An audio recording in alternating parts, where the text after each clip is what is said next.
बहुत समय पहले एक आदिवासी मुखिया विश्ववासु गहरे जंगल में नीलमाधव नामक भगवान की पूजा करते थे। नीलमाधव एक चमकदार नीम की लकड़ी से बनी मूर्ति थी। भगवान की महिमा सुनकर लोग उनके दर्शन की इच्छा करते थे, लेकिन विश्ववासु केवल अपने परिवार के साथ ही उनकी पूजा करते थे। उसी समय राजा इंद्रद्युम्न, जो भगवान विष्णु के बहुत बड़े भक्त थे, को नीलमाधव की महिमा के बारे में पता चला। उन्होंने नीलमाधव को अपने राज्य में लाने का प्रण लिया। राजा ने अपने मंत्री विद्यापति को भगवान की खोज के लिए भेजा। विद्यापति ने कई जंगलों और गांवों में खोज की। अंततः वह विश्ववासु के गांव पहुंचे।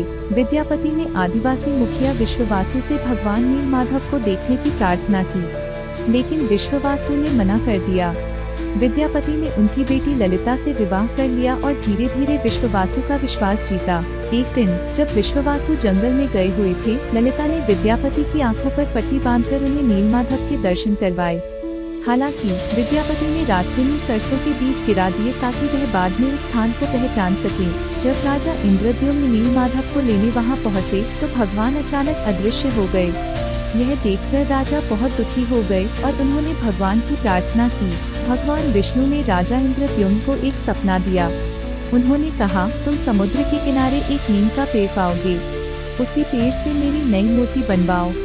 राजा ने वह पेड़ खोज निकाला जो दिव्य प्रकाश से चमक रहा था।